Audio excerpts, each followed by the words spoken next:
programa do Fique em Casa para falar de Felgueiras, vamos falar de dois edifícios repletos de história e de grande relevância para este território. Falamos do Paço de Pombeiro e do antigo seminário de Santa Teresinha. O Paço de Pombeiro, localizado na freguesia com o mesmo nome, nas proximidades do Mosteiro de Pombeiro, foi construído no século XVI. O traçado arquitetónico deste edifício, a gramática decorativa manuelina, sendo finalizado por ameias, permite inseri-lo no conceito de paço senhorial.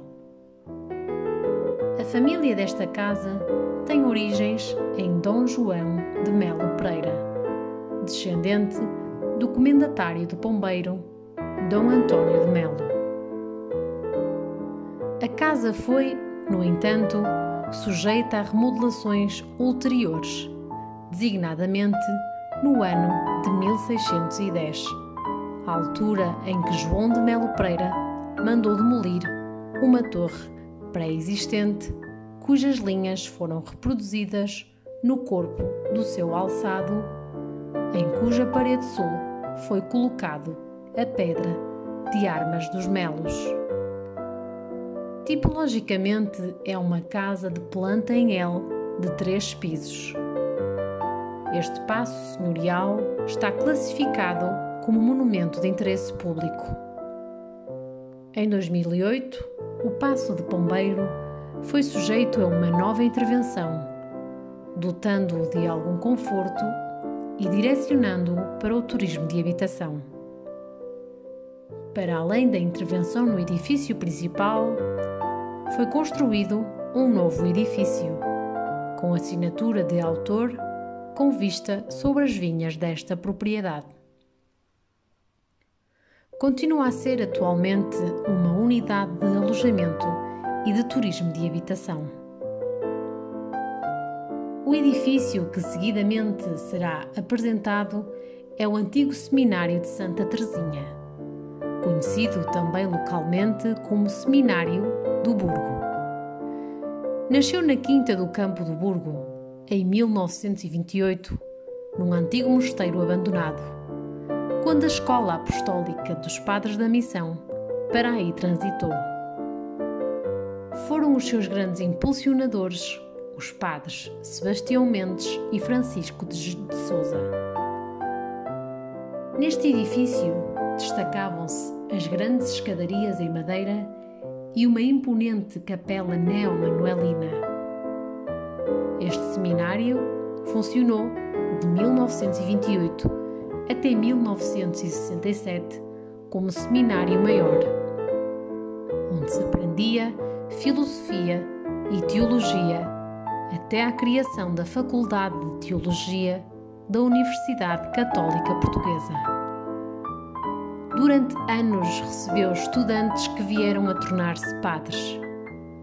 Neste lugar estudaram e foram ordenados 96 sacerdotes, dos quais se destacam Dom Augusto César, bispo emérito de Porto Alegre, Castelo Branco, e Dom Germano Graxane, primeiro bispo de Nacala, Moçambique. Após a passagem para a Faculdade de Teologia, Santa Teresinha assumiu o papel de Escola Apostólica, que terminou em 1981, uma vez que o seminário de Oleiros, em Lagares, passou a assumir esta função. O então seminário de Santa Teresinha deixa de ter função atribuída e é vendido no ano de 1988, passando para concessionários privados sem projeto atribuído. Em julho de 2020, o antigo seminário de Santa Teresinha ficou totalmente destruído por um incêndio, deixando para trás uma imensa história que sempre fará parte desta região.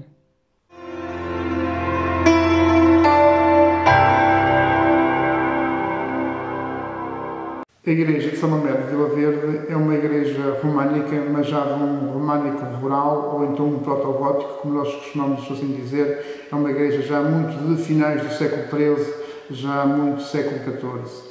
É uma igreja que para nós, ao todo românico, tem um interesse acrescido, porque nós, quando nós chegamos em 2003, era uma mera ruína que estava no meio de um silvado, e nós, ao todo românico, devolvemos a vida àquela igreja, fizemos a consolidação, neste caso, dos muros, construímos telhados, ainda conseguimos ir buscar a pintura a fresco que estava naquela igreja. Aquela igreja era padroado do mosteiro de Santa Maria de Pombeiro, estava debaixo do seu padroado, e no século XVI os abades de Melo terão mandado o fresquista que pintou, o mesmo homem que pintou, neste caso, Santa Maria de Pombeiro, foi pintar a igreja de São Mamede de Vila Verde, e neste momento nós podemos encontrar lá pinturas de São Bento, São Bernardo de Claraval, alguns restos do oráculo da igreja que estaria pintado no centro da capela fundeira, que era o oráculo e São Mamede. Ainda por cima da própria pintura, nós temos o brasão de armas, o brasão da família dos Melo, a família do padroeiro, neste caso, desta igreja. É uma igreja que tem uma curiosidade, o facto de ela ter sido abandonada. Ela foi abandonada por uma questão simples. A população de São Mamede de Vila Verde desenvolveu-se sempre no sopé da montanha, e ela fica no cume da montanha. O que fez com que, já em finais do século XIX, quando era necessário aumentar, a igreja torna-se pequena, é necessário aumentar a igreja, mas o que é que vão fazer? Não vão aumentar a igreja, vão pegar e vão construir uma igreja ao contrário do que é normal. Geralmente aproveita-se o espaço sagrado das primitivas igrejas para se construir por cima. Aqui não, aqui abandonaram a igreja no cume da montanha, fizeram uma junto à população e deixaram a outra ficar em abandono, mas em boa hora a Rota do Românico fez as suas obras e transformou-a numa igreja que agora pode-se estar dedicada ao culto. Uma igreja de visita igualmente obrigatória.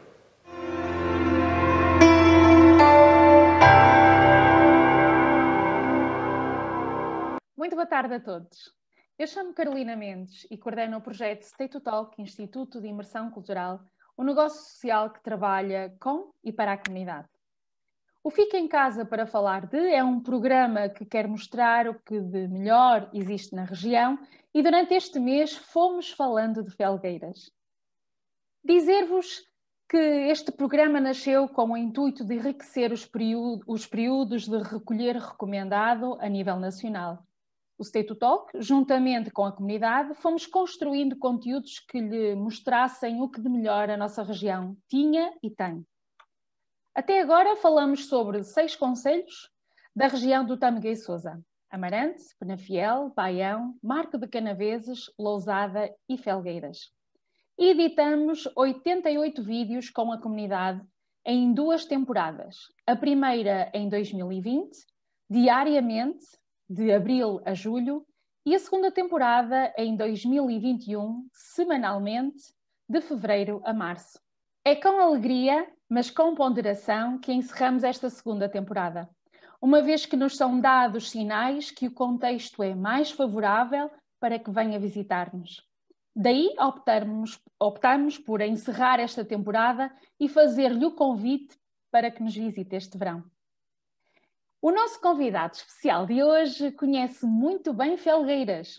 É um historiador, alguém que faz da vida uma constante descoberta do passado e que aceitou o nosso desafio de se juntar a nós com este propósito de falar de si e de Felgueiras. Não o vou apresentar, passo já a palavra através de uma questão. Olá, boa tarde. Quem é o Carlos Ferreira hoje? Boa tarde, Carolina. Antes de mais, quero agradecer o convite. Bem, o Carlos Ferreira hoje, eu não serei a melhor pessoa para me definir. Estava à espera que fosse outra pessoa que me definisse.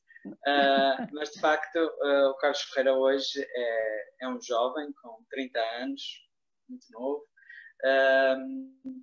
que trabalha efetivamente no território de Felgueiras, que é felgueirense de natureza também, e que dedica grande parte, como disseste, e bem, o seu trabalho aqui à investigação sobre o passado e trazendo e resgatando memórias do passado para o presente e, quem sabe, para o futuro.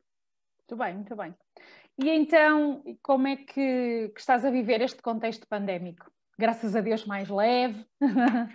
Sim, o facto de sermos historiadores ou de abordar a história também nos dá essa vantagem de olharmos para isto de forma diferente, não é? Perceber que as coisas que às vezes já possam ter passado outros também as superaram e por isso nós também as superamos, não é? E o facto de olhar para isto dá-nos também alguma certeza no caminho.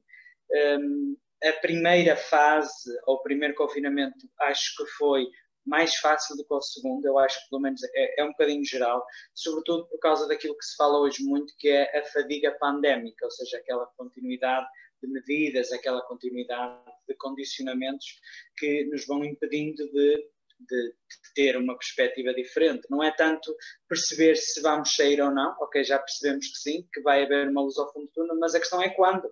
Não é? E isso é que está a tornar efetivamente esta fadiga pandémica. Mesmo, que nos afeta a todos, não é? Mas agora com um sorriso nos lábios, porque sim, claro. Esperamos que fique melhor. Mas em tempos, quem era a criança Carlos Ferreira pelos lados de Felgueiras? Tens memórias desse tempo? Tenho. Eu nasci em Felgueiras, numa freguesia, não no centro, eu nasci em Caramos. Cresci e percorri Caramos e depois com 12 anos fui para uma outra freguesia mais próxima do centro, que é São Jorge de Varzim, e é hoje onde ainda residem os meus pais. E efetivamente tenho muitas memórias, sobretudo dos tempos que eram feitos ali à volta em Caramos, ou seja, sobretudo desses memórias mais de infância, que é as coisas, os caminhos, as pessoas, algumas tradições muito interessantes que hoje já não existem, ou pelo menos já não dessa maneira, as brincadeiras, mas sobretudo as vontades que as pessoas tinham em juntar-se, em unir-se, em fazer acontecer isso, é uma coisa interessante. Outra coisa muito interessante e que nós hoje, bem, eu sobretudo que estudo um bocadinho o passado, não é? Percorro um bocadinho a ideia, e quando vou para o século XIX ou assim, em que Felgueiras ainda era vila, as pessoas têm muita essa tendência, não é? E a vila era o centro, e é engraçado que eu cresci com a minha avó, e a minha avó, felizmente eu tive os avós por perto, e a minha avó, quando íamos, quando precisava de ir ao centro da cidade, apesar de Felgueiras já ser cidade, a minha avó dizia, vamos à vila. E era efetivamente uma coisa muito importante. Nós não íamos à vila de qualquer maneira. Isso é uma coisa que eu recordo-me, porque às vezes pegava em qualquer roupa e a minha avó dizia, não vais assim vestido, vais buscar outra roupa. Porque era efetivamente ir à vila, era uma coisa muito, parece muito distante, mas não é nada assim tão distante. Apesar de já ser cidade, muitas pessoas continuam a chamar vila. Vamos à vila, exato, vamos exato. ao centro, não é? E era um bocadinho isso. E essa é uma das memórias que eu guardo muito bonita, que é efetivamente como se recordasse aqui no passado. E eu vejo isso nas cartas do século XIX, a importância do centro e da feira, etc. E sobretudo isso, porque era ir à vila era uma coisa muito importante. É uma coisa muito importante, ir ao centro. Exato, exato. Isso é uma das memórias bonitas. O Ferreirinha, entretanto, tornou-se Carlos Ferreira, Dr. Carlos Ferreira. Como é que era a juventude? Também ias à vila com os teus amigos? Como é que memórias é que tens? Sim, íamos à vila e já assumimos um bocadinho de cidade. Depois estudei no centro da cidade, não é? Estudei na secundária de Felgueiras. Fui extremamente feliz na secundária de Felgueiras. Uma excelente ligação à escola enquanto instituição, mas sobretudo aos professores, aos funcionários. Fui extremamente feliz com os funcionários, com os professores. É muito interessante hoje ver que grande parte deles ainda guarda com muito boas memórias, ainda conseguimos ter ligação, que é uma coisa excepcional, de muito bons professores, certamente as outras escolas também, mas... Sim, que eu estudei na Lixa e também tive muito bons também professores. estudei. Até ao nono Embora ano... se diga que Lixa pertencia a Felgueiras, não é? Até ao nono ano eu estudei efetivamente na Lixa e também tive lá muito bons professores. A minha ligação à história vem de duas professoras da Lixa, particularmente. E depois, mas na secundária de Felgueiras, talvez por criar outras memórias, talvez por ser outra idade, possivelmente, efetivamente, a ligação. E uma das coisas interessantes quando aí era efetivamente irmos para o centro, para a esplanada do centro, que era uma coisa muito interessante, ir para alguns cafés mais no centro. E efetivamente, quando nós saíamos do centro, também íamos para casa, já era efetivamente, entre aspas, outro mundo, embora parecesse, mas para quem não tinha carro na altura, não é? Parece efetivamente já quase outro mundo, não é? 7, 8, 10 quilómetros já era assim um bocadinho diferente.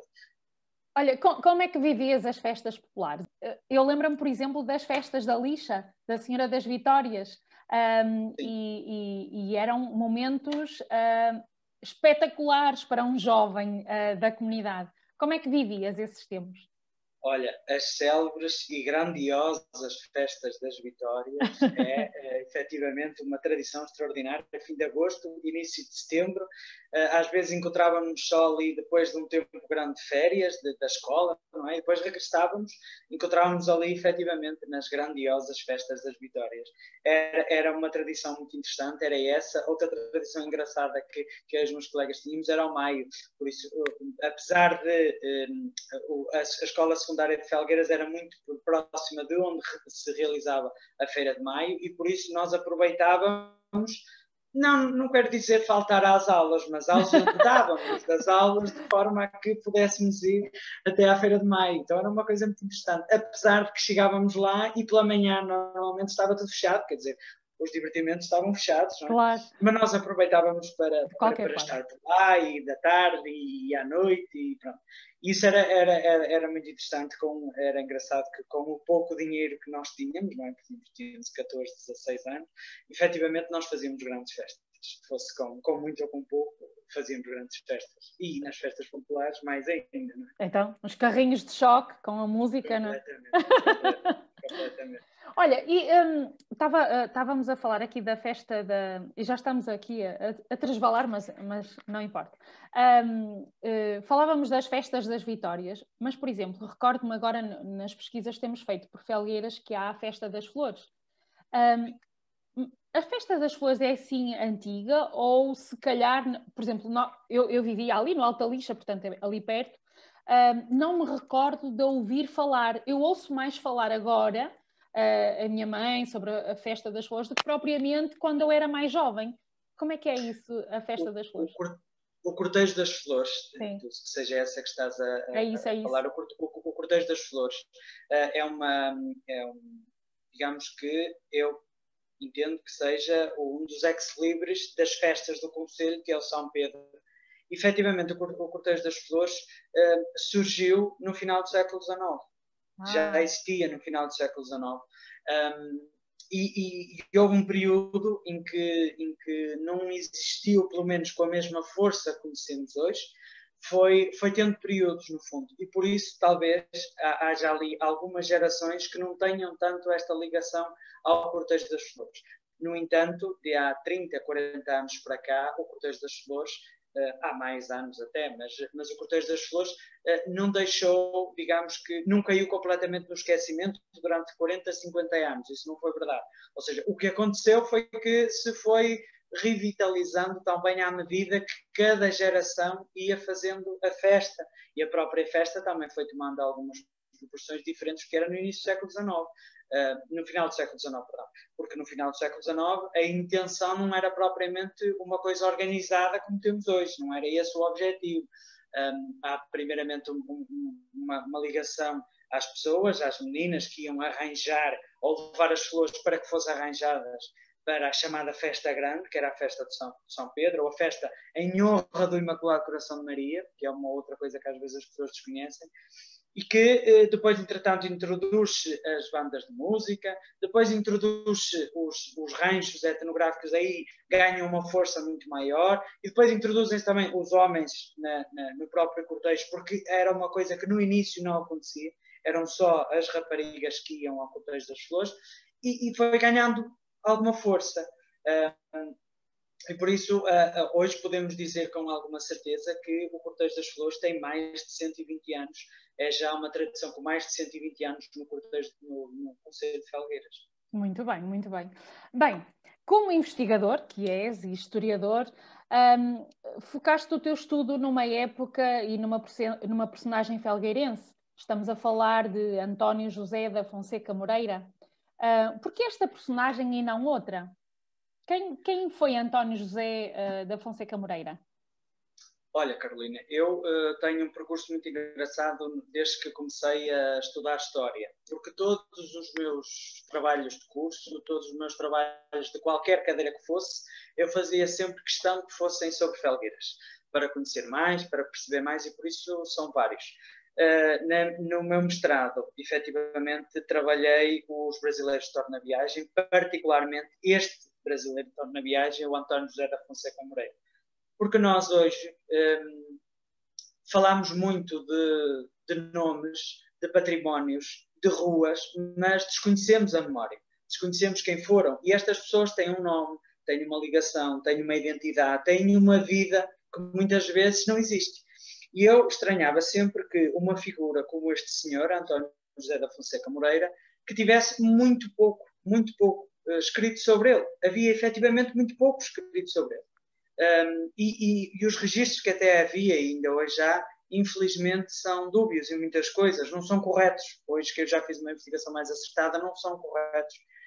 E efetivamente eu debrucei-me e percebi, comecei a puxar um bocadinho do fio quando me apercebi da dimensão desta figura. Uma dimensão, primeiro como felgueirense, que vai para o Brasil, segundo como homem que faz da vida comércio, mas maior do que isso tudo, o homem que faz da vida cultura, que foi o que ele fez.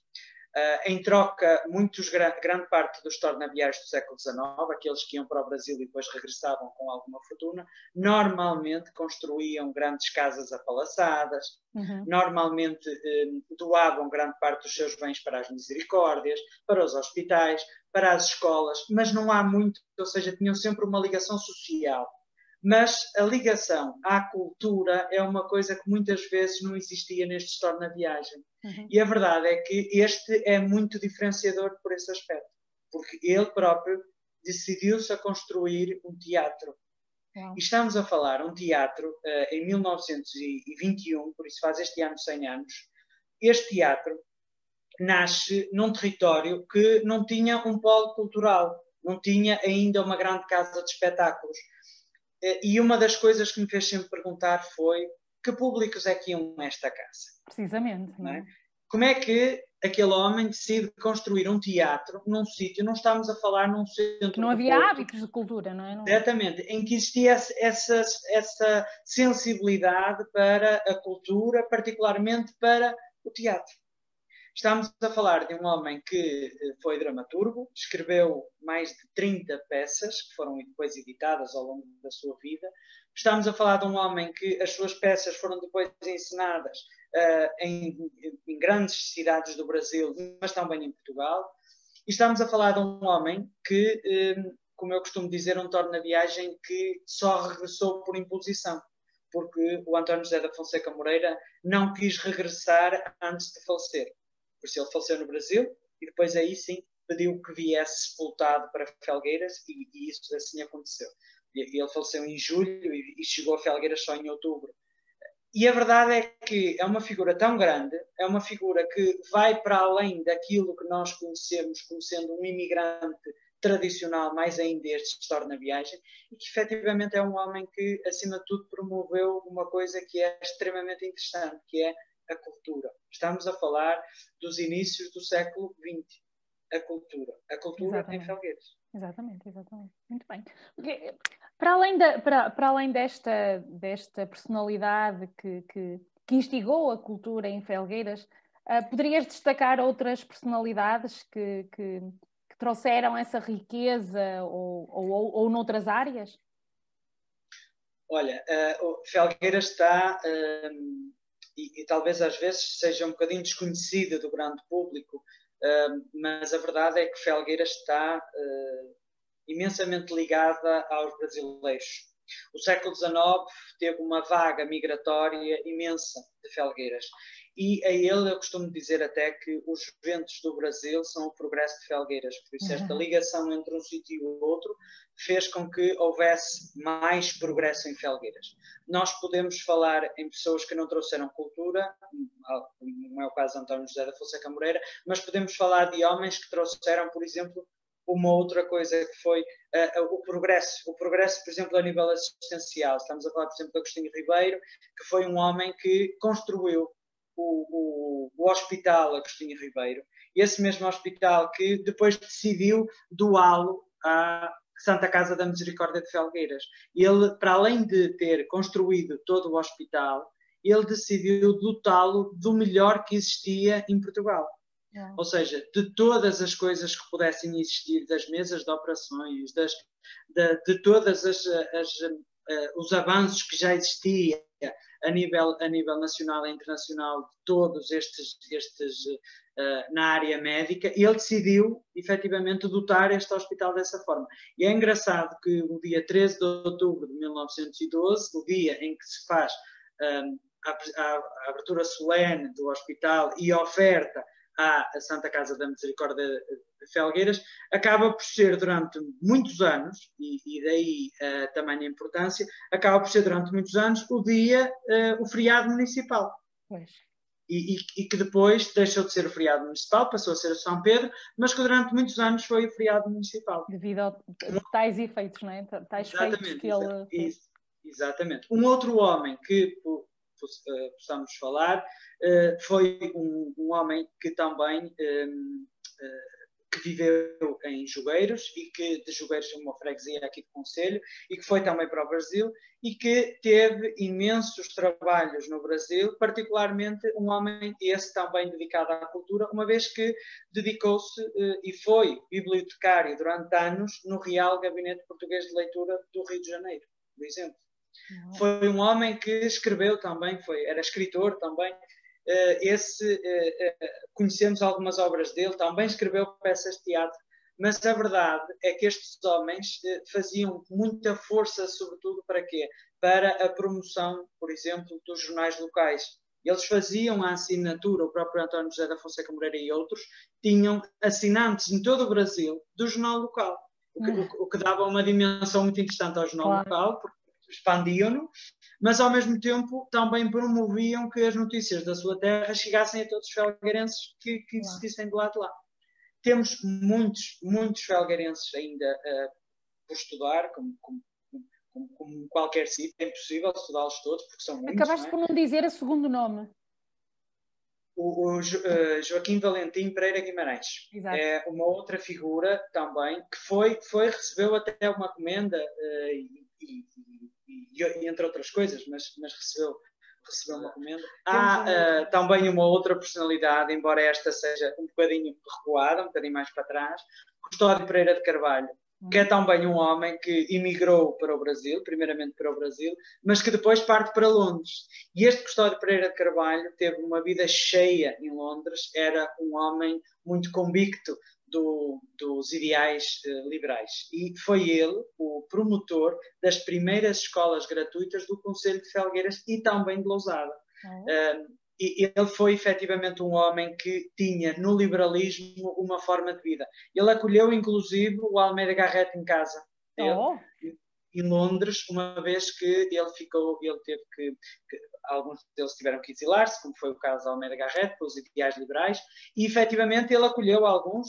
Acolheu também o Liberato Freire, que é conhecido também como um dos promotores do jornalismo em Portugal. Acolheu também outras figuras que ficaram exiladas do país, efetivamente, por causa dos ideais liberais. Apoiou, inclusive, também os ideais liberais no nosso país e esteve sempre ao lado de Dom Pedro na luta, efetivamente, com esses ideais liberais. Inclusive escreveu um documento muito interessante que era, no fundo, uma guerrilha contra o que estava a ser feito em Portugal quando entraram, no fundo, os franceses e os ingleses nas invasões francesas, e entram os ingleses um bocadinho do lado português para o apoio. E ele é um crítico, o grande, sobretudo, de Dom Miguel, pelos valores absolutistas e por tudo aquilo que estava a gerar no país e que estava a destruir aquilo que era a nacionalidade e a identidade portuguesa. E ele é um crítico e escreve vários documentos e vários tratados sobre esse assunto. É uma outra figura, essa nascida ainda no século XVIII, mas que efetivamente é um homem que vem de uma outra geração, dos ideais liberais, mas que também foi um grande imigrante português e que efetivamente deu cartas no mundo todo, particularmente em Londres e também no Brasil, e que é um felgueirense. Então podemos dizer que Felgueiras está repleta de personalidades que podiam ser estudadas e perceber qual é o gene que está por trás desta terra, não é? E que faz tais personalidades e que trouxe o desenvolvimento à terra, não é? Olha, Carlos, sente-se que és um apaixonado pela tua terra. Não só quando falas, mas também nos conteúdos que escolhes, por exemplo, para os vídeos que fazes semanalmente, que é o Felgueiras com História, e que tens realizado através do município de Felgueiras, e que já vão na 3ª temporada, não é? Isto tem sido... Exatamente. Qual é o balanço que fazes deste programa com tanta história? Olha, é um balanço extremamente positivo.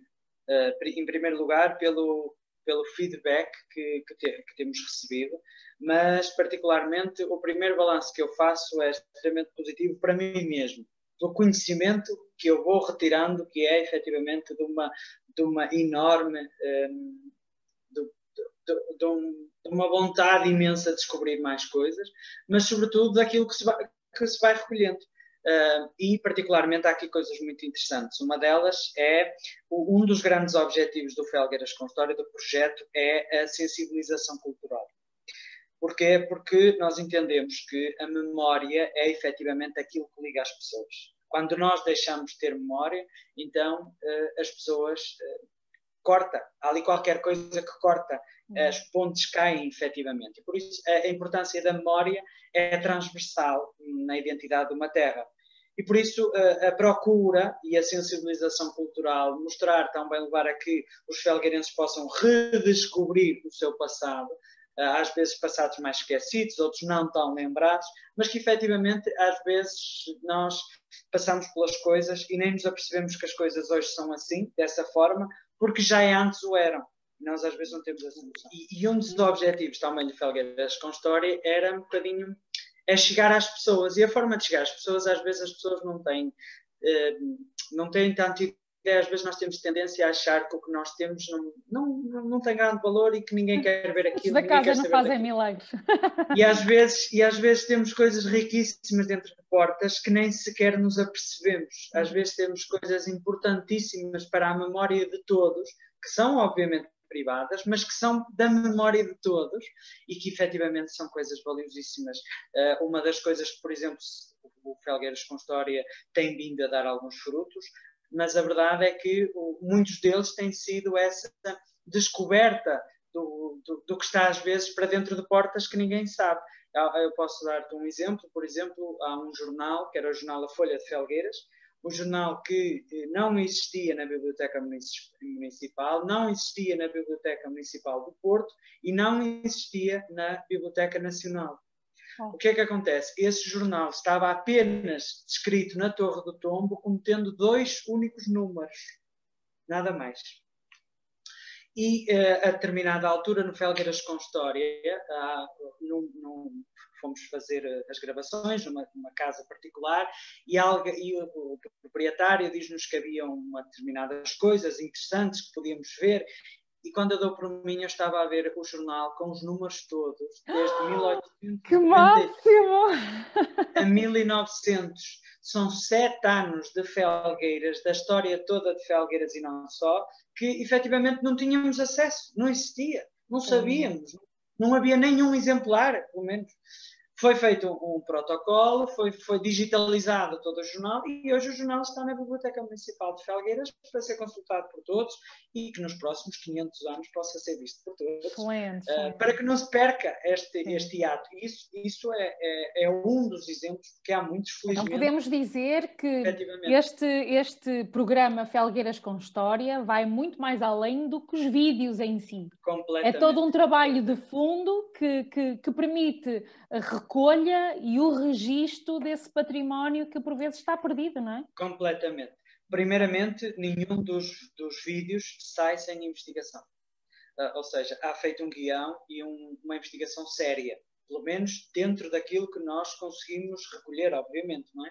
Há dados que a investigação, às vezes, a história, às vezes surpreende-nos. Há documentos que nós não temos e que possam ser descobertos mais à frente, pode haver qualquer coisa, não é? Mas a verdade é que dentro do que nós temos no momento e dentro de uma investigação séria, credível, académica e científica, existe efetivamente um guião para que possamos depois trabalhar as personalidades ou os patrimónios. E depois há este recolher junto, muitas vezes, das pessoas, porque estes patrimónios normalmente e sempre, estão associados a pessoas e as pessoas estão também associadas a pessoas, não é?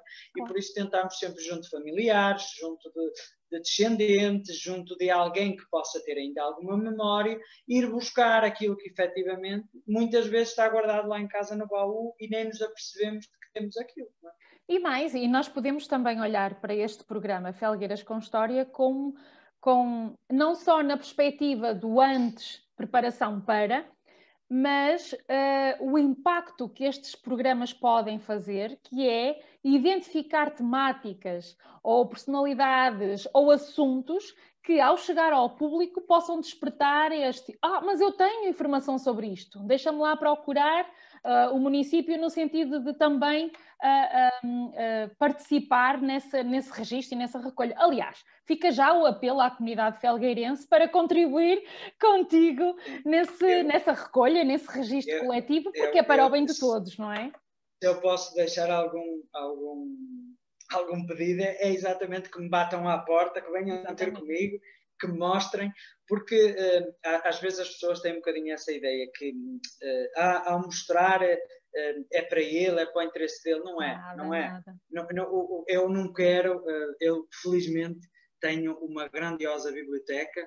Isto para nós, que a minha mulher zanga-se muito porque é muito grande e que também está a crescer mais, mas que eu não tenho interesse em ficar com essas coisas para mim. Mas quero para mim. Eu quero estudá-las, eu quero preservá-las, quero conhecê-las e dá-las a conhecer. Porque um investigador só pode ser bom investigador quando as dá a conhecer. Não adianta nada fazer uma excelente investigação tal como um professor, tal como o professor que dá aulas, o objetivo é pôr uma criança a ler ou a escrever, um historiador é pegar nessas evidências, estudá-las cientificamente e depois partilhar com todos, não é? Essa alegria. Eu sou um apologista de que a história vale muito mais ser partilhada, por isso, porque nós, quando guardamos as coisas para nós, efetivamente o que acontece é que não sei se isso é história.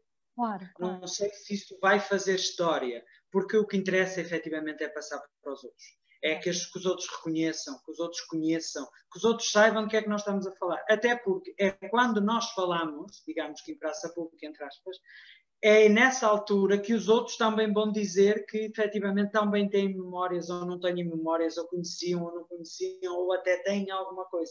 E isso às vezes é muito interessante, efetivamente. Sim, sim. E nas palavras de um historiador, todos aqueles que participaram estão representados nessas palavras. Portanto, pensem assim, repartilhem o que têm lá em casa, no sentido de quando o Carlos Ferreira, quando alguém do município falar, quando alguém que estudou ou que fez uma tese, está representado todo esse património que tinham em casa, não é? Sim, olha, sem dúvida nenhuma. Carlos, o que define um felgueirense? Olha, acima de tudo, define uma lealdade imensa à sua terra. uma identidade desmedida. Um felgueirense é uma pessoa que se apaixona constantemente pela sua terra e apaixona-se muito rapidamente por quem visita a sua terra também. Porque, efetivamente, os felgueirenses são pessoas muito abertas, muito disponíveis, são pessoas que têm uma vontade imensa de trabalhar. A inovação está no gênese dos felgueirenses. Basta ver, e nós falámos aqui um bocadinho de todos os que foram imigrando, os trabalhos que tiveram lá fora, a inovação que fizeram lá fora, a dedicação que tiveram para além de portas, que depois trouxeram para Felgueiras, não é porque foram para o Brasil, ou porque foram para a França, ou porque foram para a Suíça, não. É porque têm essa vontade dentro delas. É porque são capazes de inovar, são capazes de fazer progresso verdadeiramente. Não é porque foram para um sítio ou para o outro. E isso é o que define um felgueirense. Basta ver, por exemplo, no nosso território, a produção de calçado, a inovação que Felgueiras efetivamente produz hoje para grande parte do mundo, e nós somos peritos efetivamente em inovar e no progresso, sem dúvida nenhuma. Já para não falar que os felgueirenses são, sem dúvida nenhuma, eu ia dizer as melhores pessoas, mas posso atrever-me a dizer uma parte do grupo bom das boas pessoas. É. E eu diria, já acrescentei num outro vídeo, eu diria que resilientes, porque face ao contexto que estamos a passar, ao contexto pandémico, têm-se aguentado fortes nas suas profissões, nas suas áreas, na sua área de inovação. Aliás, estão-se a readaptar, não é? Portanto, são resilientes. Carlos, muito obrigada pela tua partilha. Eu é que agradeço, Carolina. Pelo teu conhecimento. Fica aqui o testemunho de Carlos Ferreira. Ficam os testemunhos de muitas outras pessoas da terra, das associações, das empresas, dos municípios, e que juntos estão prontos para o receber e lhe mostrar o que de melhor tem a nossa região. Aceite o nosso convite. Venha e fique para falar com quem está à sua espera por esta região. Boa tarde, um abraço, fiquem bem e muita saúde. Obrigada.